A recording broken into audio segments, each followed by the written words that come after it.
So greetings my dear students.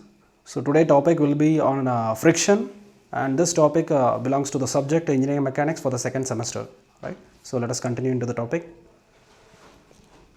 So friction, it sounds to be so negative, but it has some positive effect. So while we are seeing its application, it gives many positive effects, right, or positive results, right? One example is that we can see in the screen a woman who is trying to walk on the glass floor she is very cautious enough to avoid slipping. So what causes slipping? That is, if there is no friction, we will just have a tendency to slip and fall off, right? If the friction is there, we will be very stable and we will just walk, right? And what is the other application that we just experience while driving any bikes or cars? So if the driver or the person applies the brakes, what happens? The brake lining which is present in the wheel drum, right, the lining just expands. That is, it tries to, when the brake is applied, the lining touches the internal surface of the wheel drum and brings the vehicle to halt. So these are some of the examples of positive effect of friction. Next, so what are the broad classification of friction? The friction can be classified into external friction, internal friction, and external friction can be classified into two things. One is static friction and the other one is dynamic friction, and internal friction is classified into fluid friction and solid friction. So let us go in one by one. So external friction. What is external friction? When there is interaction between the surfaces of two solid bodies. So what happens? So let us take a note, and there is a duster, right? So consider the bottom surface of the duster and the top surface of the notebook, right? So when it is placed, there is some interaction between the bottom surface of the duster and the notebook, right? So there is something, right? It doesn't move, it is static. So let us further get a clear picture in external friction by getting into the classification. What is static friction? The surface of the bodies are at rest, but there is a tendency of relative motion. We have to highlight the terms tendency of relative motion. What happens is, if the same duster, when it is experiencing an external force, right? So what happens?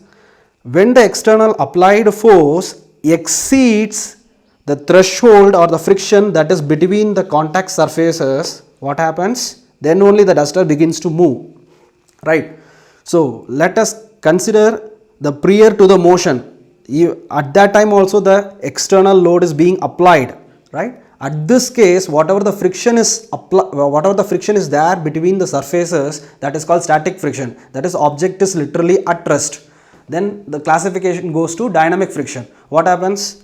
The same applied load, right, when it exceeds the friction between the surfaces or the threshold, the object begins to move, right? So this is called dynamic, that is, the object is in motion and the friction related to this state is called dynamic friction.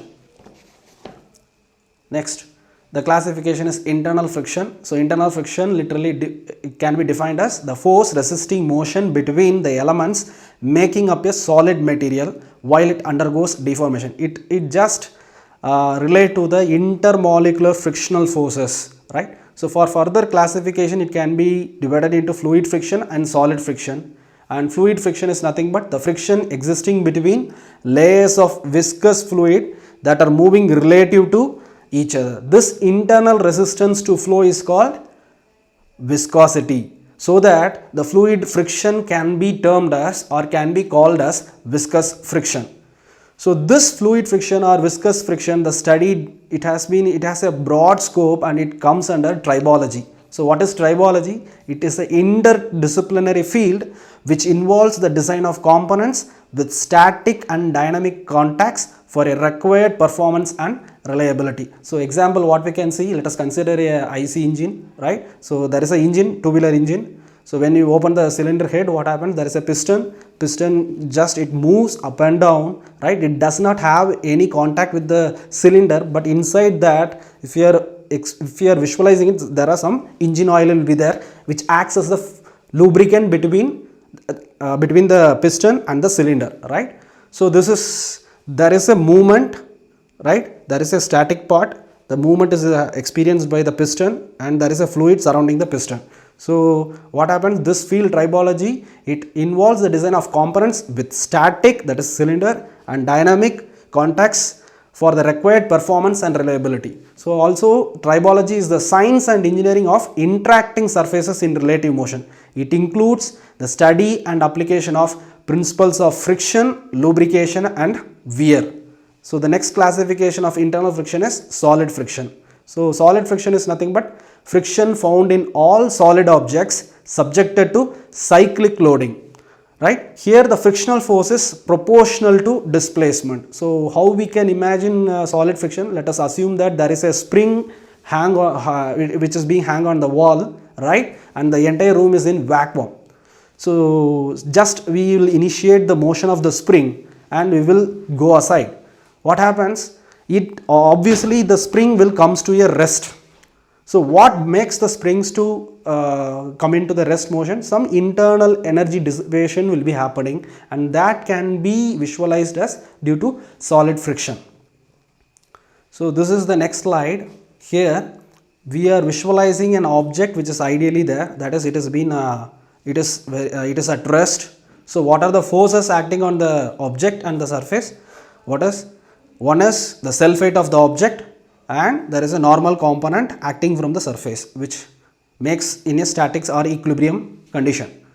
So the next picture depicts some external load P is acting on the object, and when the external force P is acting, so when we clearly see the surface, what happens? There is a force F which acts opposite to the direction of the applied force. That opposite force is nothing but the friction. So from this picture what we can clearly understand that the friction concept comes into picture when there is an external load, right? So when we are plotting a graph between the applied load and friction, what happens?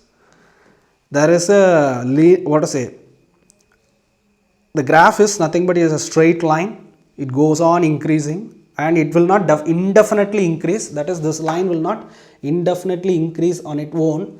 So whatever the applied force is there, right, and the friction, the x-axis is nothing but the applied force and y-axis is nothing but the friction, right? So when we are plotting this, what happens? Up to the equilibrium state there is a straight line, and suddenly what happens? It drops down and it is constant, right? So at this, before dropping down, that is while the object is about to experience the motion, up to that state, whatever the things that is going to relate the applied force and the friction is nothing but the coefficient of friction. That is literally the applied force is proportional to the friction, right? So when we remove the proportionality constant, normally a constant will be introduced. That constant is nothing but coefficient of friction, right?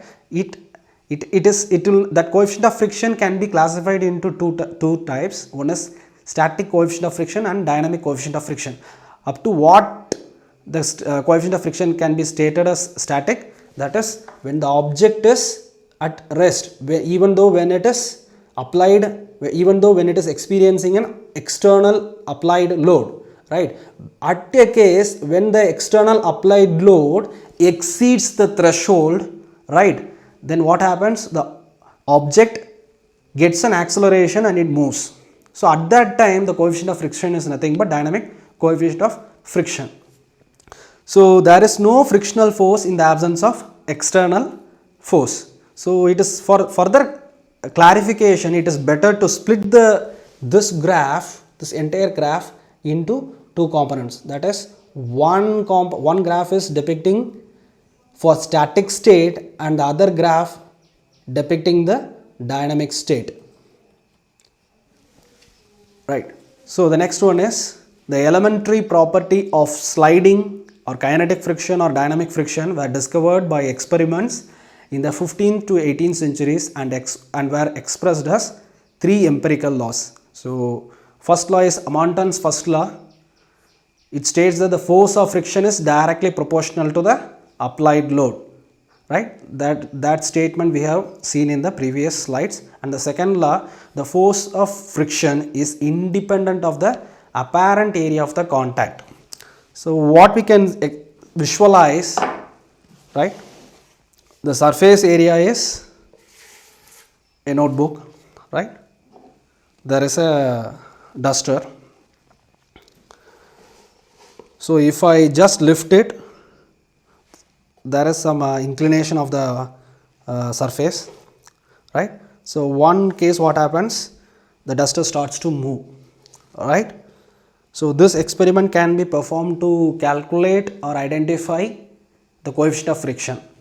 So up to what angle the duster remains stable, as well as at which angle it's about to move, that is impending motion will occur. Up to that the coefficient of friction is static, and that is the prior to that movement.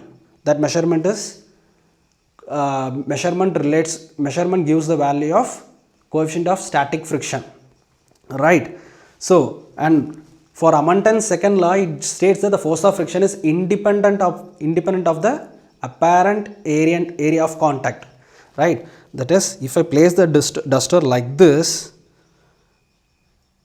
at some case it going to move, right? If I place like this, the surface contact, it's not stable. We can assume that at one point it will move. So the force of friction is independent of apparent area of contact. So this is, if the position of the duster is like this, right, it has a more contact surface area. If the position of duster is like this, it has some less contact surface area. But for the both the cases, there will be the object will move, that is it will exceed, that is the coefficient of friction will be independent of the apparent area of contact. And the third one is Coulomb's law of friction, that is the kinetic friction is independent of sliding velocity, and it can be given by the expression F is less than or equal to mu into F suffix n, right? This inequality is very important, right? So mostly we will represent F is equal to mu into Fn, or F suffix small f is equal to mu suffix Fn, but it is, to have a better visualization, it is better to have an inequality. F suffix f is less than or equal to mu Fn, right? This less than is nothing but what happens, that is the frictional force, and it is frictional force is proportional to the applied load, right? One case the friction drops, that is the frictional force becomes less, so that the applied force value exceeds the threshold and the object begins to move. So that it is appropriate to represent the equation as F suffix f less than or equal to mu into F suffix n, right? So these are the things we have to know in the topic friction, and in the next we will be discussing about what are the problems that we can solve in the topic friction.